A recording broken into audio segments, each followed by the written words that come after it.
दोस्तों, एक बार की बात है। एक बार गौतम बुद्ध एक गांव में भिक्षा लेने पहुंचते हैं। जब बुद्ध गांव में प्रवेश करते हैं तो देखते हैं कि पूरे गांव में सन्नाटा छाया हुआ है। दूर दूर तक कोई व्यक्ति नजर नहीं आ रहा था। बुद्ध उस गांव के पहले द्वार पर जाते हैं और कहते हैं, भिक्षाम देहि, परंतु भीतर से कोई बाहर नहीं आता। बुद्ध दूसरे द्वार पे जाते हैं परंतु कोई दरवाज़ा नहीं खोलता। बुद्ध तीसरे द्वार पर जाते हैं परंतु उस द्वार से भी कोई व्यक्ति बाहर नहीं आता। फिर अचानक एक दरवाज़ा खुलता है जिसमें से एक व्यक्ति बाहर निकलता है। वो जल्द से बुद्ध का हाथ पकड़ता है और उन्हें अपने घर में ले जाता है और कहता है, क्षमा करें बुद्ध, परंतु इस समय आप बाहर नहीं जा सकते। उंगलीमाल को श्रावस्ती की सीमा पर देखा गया है। सभी गांव वाले डर के मारे अपने अपने घरों में खिड़कियां दरवाज़ा बंद करके बैठे हुए हैं। बुद्ध उस व्यक्ति से पूछते हैं, कौन है यह उंगलीमाल और उससे इतना भय क्यों? वह व्यक्ति कहता है, उंगलीमाल एक राक्षस है। उसे जो भी मनुष्य मिलता है, बच्चा, वृद्ध, स्त्री या पुरुष, यहाँ तक कि सन्यासी भी, वो किसी को भी नहीं छोड़ता। महाराज प्रसन्नजीत के सैनिक भी उससे डरते हैं। बुद्ध उस व्यक्ति से पूछते हैं, क्या वो ये सब धन के लालच में करता है? वो व्यक्ति कहता है, नहीं, धन का उससे कोई लालच नहीं है। वो जब भी किसी मनुष्य पर वार करता है तो उसकी उंगली काटकर अपने गले की माला बनाता है, इसलिए उसका नाम उंगलीमाल पड़ गया। और यह भी सुना है कि जब उसके गले की माला के 100 उंगलियां पूरी हो जाएंगी तो उसकी विनाशकारी शक्तियाँ और भी ज़्यादा बढ़ जाएंगी। बुद्ध कहते हैं, आभार आपका जो आपने मुझे इस बारे में बताया। फिर वो व्यक्ति बुद्ध से कहता है कि कृपया करके आप बाहर न जाइए, क्योंकि वो आप पर भी वार कर सकता है। बुद्ध कहते हैं, भय से अपनी राह छोड़ दूँ, ऐसा मैंने कभी नहीं किया। मुझे भिक्षा मांगना है, जन जन के हृदय में उंगलीमाल का भय कम करना है।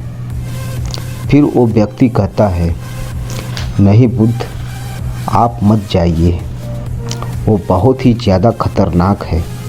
बुद्ध कहते हैं, वो खतरनाक नहीं बल्कि दुखी है और मुझे उसके पास जाना होगा क्योंकि उसे मेरी आवश्यकता है। इतना कहकर बुद्ध उस व्यक्ति के पास से चले जाते हैं। कुछ दूर चलने के बाद बुद्ध वन में प्रवेश करते हैं। वन में चारों ओर एक सन्नाटा छाया होता है। दूर दूर तक ना कोई मनुष्य, ना कोई पशु, ना कोई पक्षी दिखाई दे रहा होता है, परंतु बुद्ध अपने मार्ग में आगे बढ़ते रहते हैं। अचानक बुद्ध के सामने से उंगलीमाल आकर खड़ा हो जाता है। उसका रूप इतना डरावना होता है कि कोई भी व्यक्ति उसे देखकर भयभीत हो जाए। उसके गले में उंगलियों की माला होती है, चेहरा और हाथ रक्त से सने होते हैं और शरीर बलशाली होता है। उसका रूप इतना भयानक होता है कि किसी भी साधारण व्यक्ति के प्राण तो उसे देखते ही निकल जाए, परंतु बुद्ध पर उंगलीमाल के इस डरावने रूप का कोई असर नहीं होता है। बुद्ध कुछ क्षण तक एक शांत मुस्कुराहट के साथ उंगलीमाल की तरफ देखते हैं और फिर उसके बगल से निकलकर अपने मार्ग पर आगे बढ़ जाते हैं। बुद्ध को ऐसा करते देख उंगलीमाल को ये समझ नहीं आता कि उसके साथ क्या हो रहा है। वह मन ही मन सोचता है कि मुझे देखकर लोग या भाग जाते हैं या देखकर मर जाते हैं। या फिर मुझसे अपने प्राण की भीख मांगने लगते हैं। मैंने कई समस्याओं को भी मारा है, परंतु मैंने आज तक कोई ऐसा व्यक्ति नहीं देखा जो मुझे नज़रअंदाज करके अपने मार्ग पर आगे बढ़ जाए। या तो इसने मुझ पर ध्यान नहीं दिया होगा, या फिर हो सकता है कि यह देख ही ना सकता हो। परंतु मुझे इससे क्या, मुझे तो अपनी उंगलियों की माला पूरी करनी है। उंगलीमाल बुद्ध को आवाज़ लगाता है, ऐ साधु रुक। फिर भी बुद्ध उंगलीमाल को नज़रअंदाज करते हैं और अपने मार्ग पर आगे बढ़ते रहते हैं। उंगलीमाल और भी ज़्यादा क्रोधित होकर बुद्ध को आवाज़ लगाता है, ऐ साधु रुक। फिर भी बुद्ध उंगलीमाल को फिर से नज़रअंदाज कर देते हैं और अपने मार्ग में आगे बढ़ते रहते हैं। उंगलीमाल तीसरी बार बहुत ही ज़्यादा क्रोध में आवाज़ लगाता है, ऐ साधु रुक। फिर बुद्ध रुकते हैं। उंगलीमाल बुद्ध के पास जाता है और कहता है, मेरे आदेश देने के बाद भी तू रुका क्यों नहीं? बुद्ध कहते हैं, मैं तो पहले से ही रुक चुका हूँ, तुम ही चलते जा रहे हो। उंगलीमाल ये समझ नहीं पाता कि बुद्ध क्या कह रहे हैं, परंतु वो इतना ज़रूर समझ जाता है कि सामने खड़ा व्यक्ति उससे थोड़ी भी नहीं डर रहा। उंगलीमाल बुद्ध को डराने के लिए चिल्लाकर पूछता है, ऐ साधु तुमने मुझे भय नहीं लग रहा है? क्या मैं आदि मानव हूँ? बुद्ध कहते हैं, नहीं, तुम मानव हो। बुद्ध की यह बात उंगलीमाल के हृदय पर लगती है। पहली बार उसे किसी ने मानव कहा था, परंतु वो इस बात को नज़रअंदाज करने का प्रयास करता है और बुद्ध से पूछता है, ऐ साधु तुमने यह क्यों कहा कि तू कब का रुक चुका है, जबकि तू चले जा रहा था? और तूने ये क्यों कहा कि मैं नहीं रुका? बुद्ध कहते हैं, मैं बहुत पहले ही रुक चुका हूँ। यानी मैंने ऐसे बुरे सारे कृत्य करना छोड़ दिए हैं जिससे किसी व्यक्ति को कष्ट पहुँच सके। सब जीना चाहते हैं, बस तुम उन्हें करुणा के भाव से देखने का प्रयास करो। बुद्ध के ये शब्द दोबारा से उंगलीमाल के हृदय पर चोट करते हैं, परंतु वह दोबारा से बुद्ध की बातों को नज़रअंदाज करने का प्रयास करता है और इस बार वह क्रोध में भरकर बुद्ध के गर्दन पर अपनी कटारी रख देता है, जिससे वो लोगों की हत्या किया करता था। और बुद्ध से चिल्लाकर कहता है, नहीं, मानव में ना तो प्रेम है ना करुणा है, सिर्फ छल और कपट है। इसलिए मैं उनकी हत्या करूंगा और किसी को जीवित नहीं छोड़ूंगा। इस बात पर बुद्ध कहते हैं, तुम्हें लोगों ने बहुत दुख दिया है उंगलीमाल। क्रूरता मनुष्य अज्ञान के कारण ही करता है। ईर्ष्या, द्वेष, मोह, माया के सभी अज्ञान की ही संतानें हैं, परंतु वो व्यक्ति ही है जिसे दया, करुणा, सद्भावना, समझ का उदय भी होता है। उंगलीमाल यदि इस जीवन में क्रूर और निष्ठुर लोग हैं तो दयावान भी हैं। बस तुम्हें अपनी आँखों से इन्हें अंधेपन की इस पट्टी को हटाना होगा जो तुम्हें केवल बुराई ही दिखा रही है। तीसरी बार बुद्ध ने शब्दों को सुन उंगलीमाल का खुद पर से संयम हट जाता है। उसे समझ नहीं आता कि पहली बार उसे अपना आपा इतना कमज़ोर क्यों महसूस हो रहा है।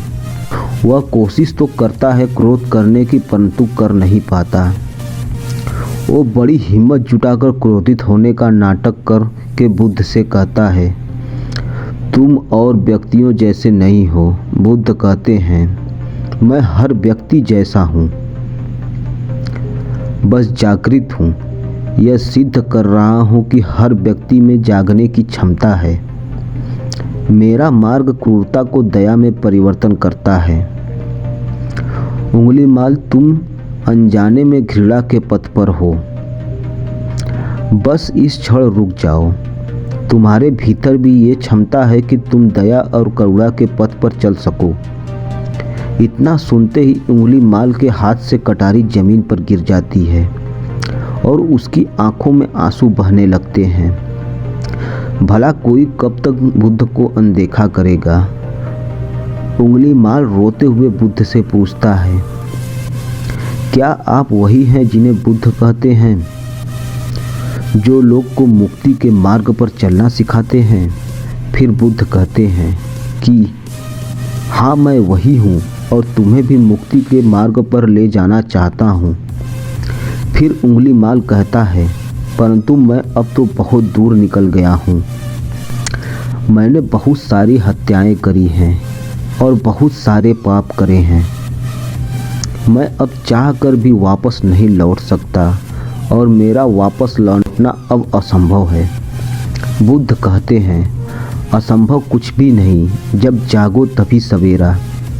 उंगलीमाल कहता है, मैं अब पुनः जीवन की ओर नहीं मोड़ सकता, बहुत देर हो चुकी है। तभी बुद्ध कहते हैं, तुम में इतनी चेतना कि तुम जानते हो कि जो तुमने अब तक किया है बुरा था। इसका अर्थ यह है कि तुम जानते हो कि क्या अच्छा है क्या बुरा है। उंगलीमाल, जिस दिन से तुमने अच्छा कार्य करना शुरू कर दिया, उस दिन से तुम्हारा एक नया जीवन शुरू हो जाएगा। फिर उंगलीमाल कहता है, मैं कितने भी अच्छा कार्य क्यों न कर लूं, परंतु लोग मुझे उसी दृष्टि से देखेंगे और मुझे चैन की जीवन जीना नहीं देंगे। बुद्ध कहते हैं, उंगलीमाल, यदि तुमने हिंसा का मार्ग छोड़ा तो मैं तुम्हें मार्ग दिखाऊंगा और तुम्हारा संरक्षण करूंगा और तुम्हें लोगों को घृणा से बचाऊंगा। बस पहला कदम तुम्हें उठाना पड़ेगा। उंगलीमाल पूछता है, क्या ये संभव हो सकता है? बुद्ध कहते हैं, अवश्य संभव हो सकता है। तुम में असामान्य बुद्धि है उंगलीमाल, तुम परम सत्य के पद पर बहुत आगे जाओगे। उंगलीमाल रोते हुए बुद्ध के चरणों में गिर पड़ता है और कहता है, मैं आपको वचन देता हूँ कि मैं सारे बुरे कृत्य छोड़ दूंगा और आपके पीछे करुणा के पथ पर चलना सीखूंगा। कृपया करके आप मुझे अपना शिष्य बना लीजिए। बुद्ध कहते हैं, मैं किसी को अपना शिष्य नहीं बनाता, बल्कि व्यक्ति स्वयं मेरे संग से जुड़ता है। उंगलीमाल उसी समय बुद्ध का भिक्षु बन जाता है। यहाँ पर एक बात समझनी जरूरी है कि बुद्ध किसी को भी अपना शिष्य या भिक्षु नहीं मानते थे। जो भी व्यक्ति उनके साथ जुड़ता था वो उसे केवल मार्ग दिखाते थे और वो उस मार्ग पर चलता था। भिक्षु और शिष्य शब्द केवल संघ से जुड़ने वाले लोगों की पहचान होती है। तो चलिए दोस्तों, कहानी में आगे बढ़ते हैं। बुद्ध का भिक्षु बनने के बाद उनका नाम अहिंसक पड़ जाता है। फिर बुद्ध ने जैसा उनका नाम रखा था और वो ठीक वैसा ही बन चुका था। दोस्तों, आइए जानते हैं कि कैसे उंगलीमाल राक्षस एक अहिंसक बना। इसे जानने के लिए इस आर्टिकल के अंत तक जरूर बने रहें। जब अहिंसक प्रथम बार अन्य भिक्षुओं के साथ एक गांव में भिक्षा तट के लिए जाता है तो गांव के कुछ लोग उससे बदला लेने के लिए उसे लाठी डंडों से पीटने लगते हैं। जब ये बात बुद्ध को पता चलती है तो वे तुरंत उसे बचाने के लिए उसके पास पहुंचते हैं और अपने शरीर को उन लाठी डंडों के बीच में ले आते हैं जो अहिंसक को पड़ रहे थे। बुद्ध को देखकर वे गांव वाले डंडे और पत्थर मारना बंद कर देते हैं।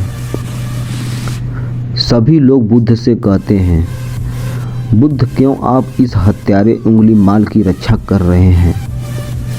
न जाने कितने लोगों की जानें ले ली है। बुद्ध कहते हैं, अब यह वह उंगलीमाल नहीं है, बल्कि इसका नाम अहिंसक है। अब यह आपकी तरह ही मानव है। वे गांव वाले कहते हैं, ऐसा आदमी कभी नहीं बदल सकता। तभी बुद्ध कहते हैं, यह बदल चुका है, बस आप सब लोग इसे अपनी पुरानी दृष्टि से देख रहे हैं। यदि यह उंगली माल होता तो क्या आप में से किसी में इतना साहस या बल होता कि कोई इसे उंगली भी लगा सके? ये आपका हर वार खाता रहा है, और क्या इसने आप पर कभी पलटवार किया? नहीं ना। क्या ये परिवर्तन आपको नहीं दिख रहा है? आज इसने अपना लहू बहा से अपने सारे बुरे कृत्य ढो डाले। आप लोगों के द्वारा इतनी मार खाने के बाद भी इसकी आंखों में आपके लिए क्रोध नहीं जागा। क्या यह बदलाव आपको नहीं दिख रहा है? यह तो बदल गया है, परंतु आप कब बदलोगे? इतने में ही उन गांव वालों में से एक स्त्री कहती है, यह परिवर्तन मैंने स्वयं देखा है। वो स्त्री गांव वालों से कहती है, आप में से कौन ऐसा है जो दूसरों के दुख में दुखी हो, दूसरों की पीड़ा सहन ना हो तो उससे हर प्रकार की सहायता प्रदान करे? और ऐसा इस भिक्षु ने किया है। 2 दिन पहले एक व्यापारी अपनी पत्नी को लेकर जा रहा था और उसकी पत्नी प्रसव पीड़ा से व्याकुल थी। तब मैं पास से गुजर रही थी, इसलिए मैं भी दौड़ी दौड़ी गई। उस स्त्री की पीड़ा बढ़ती जा रही थी। घना जंगल होने के कारण उसे कहीं ले जाया भी नहीं जा सकता था। तभी यह अहिंसक भिक्षु वहां आ पहुंचता है और इसने मुझसे पूछा कि क्या हुआ बहन। मैंने इसे बताया कि यह स्त्री प्रसव पीड़ा में है और इस घने वन में हम कुछ कर भी नहीं पा रहे हैं। कब तक यह कष्ट भोगेगी? कहीं इसके और इसके बच्चे अपने प्राण न त्याग दें। फिर इस भिक्षु ने मुझसे कहा, ऐसा नहीं होने दूंगा। मैं अभी अपने गुरु के पास जाऊंगा, वे अवश्य ही कोई मार्ग दिखाएंगे। इतना कहकर यह अहिंसक भिक्षु दौड़कर वहां से चला जाता है। बुद्ध कहते हैं कि फिर व्यतीत हो अहिंसक मेरे समक्ष आया और मेरे पैरों में गिरकर मुझसे कहने लगा, बुद्ध, एक स्त्री गहन प्रसव पीड़ा में है और उसकी पीड़ा बढ़ती जा रही है। कहीं माँ और बच्चे को कुछ न हो जाए। ये बात सुनकर बुद्ध ने कहा कि दौड़कर जाओ और उससे कहो, बौन, जिस दिन से मेरा जन्म हुआ है मैंने जानबूझकर किसी भी प्राण को कष्ट नहीं पहुंचाया है। मेरे सत्कर्म तुम्हारा सुरक्षा कवच बने और आपकी और आपके शिशु की रक्षा करे। अहिंसक ने मुझसे कहा, परंतु यह तो असत्य होगा बुद्ध। सत्य तो यह है कि मैं आज तक बहुत से प्राणियों को कष्ट पहुंचाया है। यदि मैंने ऐसा कहा तो वे माता और भिक्षु उसी क्षण प्राण त्याग देंगे। फिर बुद्ध ने कहा, तो तुरंत जाओ और उस स्त्री से कहो, बहन, जिस दिन से मेरा एक नया जन्म हुआ है मैंने सभी बुरे कृत्यों को त्याग दिया है और उस दिन से मैंने किसी भी प्राणी को कष्ट नहीं पहुंचाया है। और मेरे सत्कर्म आपका सुरक्षा कवच बने और आपकी और आपके शिशु की रक्षा करें। फिर अहिंसक ने बुद्ध से पूछा कि क्या मेरे सत्कर्म उन्हें बचा लेंगे? बुद्ध ने कहा कि अवश्य ही तुम्हारी कमाई है। या तो तुम इसे अपने लिए बचा कर रखो या फिर किसी पर पराये पर खर्च कर दो। अपने आए सत्कर्म को किसी पराये पर न्यौछावर करने से पहले अहिंसक ने एक क्षण नहीं सोचा और वो उसी समय उस स्त्री और उसके शिशु की जान बचाने के लिए वहां से चला आया। वह स्त्री कहती है, हाँ, यह भिक्षु दौड़कर वहां आया और अभी भी वो स्त्री गहन पीड़ा से जूझ रही थी। इसने अपने दोनों हाथ जोड़े और आंखें बंद करके कहने लगा, बहन, जिस क्षण से मैं भिक्षु बना हूँ उस क्षण के बाद मैंने कोई भी ऐसा कृत्य नहीं किया जिससे कि किसी भी प्राणी को कष्ट पहुँचे। मेरे सत्कर्म आपके लिए सुरक्षा कवच बने, आपकी और आपके शिशु की रक्षा करे। और इतना कहते उस स्त्री ने अपने बच्चे को जन्म दे दिया। फिर बुद्ध कहते हैं कि दूसरों के दुख से दुखी होने वाला यह व्यक्ति अहिंसक कैसे किसी को दुख दे सकता है। यदि ये भिक्षुक मन का सच्चा ना होता तो वह स्त्री कब का अपने प्राण त्याग चुकी होती। फिर अहिंसक ने बुद्ध से कहा कि उन्हें मत रोकिए बुद्ध, उन्हें मारने दीजिए और तब तक मारने दीजिए जब तक कि इनके मन का क्रोध शांत ना हो जाए। फिर बुद्ध अहिंसक से कहते हैं, कर्म और गुणों का भंडार हो तुम। आज तुमने अपने नाम अहिंसक को सिद्ध कर दिया। बुद्ध और उस स्त्री की बात सुन के गांव वाले कहते हैं, आप सही कह रहे हैं, बुद्ध अहिंसक बदल चुका है और हमसे भी देखने में भूल हो गई थी। लोग सोचते हैं कि उन्होंने बहुत सारे गलत काम किए हुए हैं। अब इन गलत कामों को सुधारने के लिए कोई भी विकल्प नहीं है। इस पर गौतम बुद्ध कहते हैं कि चाहे आपने अब तक कितने भी बुरे काम क्यों न किए हो, लेकिन अगर आप एक विचार को अपने मन में लाते हैं कि अब मुझे कुछ सही करना है, तो वही विचार आपके रूपांतरण का कारण बन सकता है। पर सबसे ज़रूरी बात यह है कि क्या आप अपना पहला कदम उठाने के लिए तैयार हैं? दोस्तों, यह कहानी आपको कैसी लगी? नीचे कमेंट बॉक्स में कमेंट करके ज़रूर बताएं।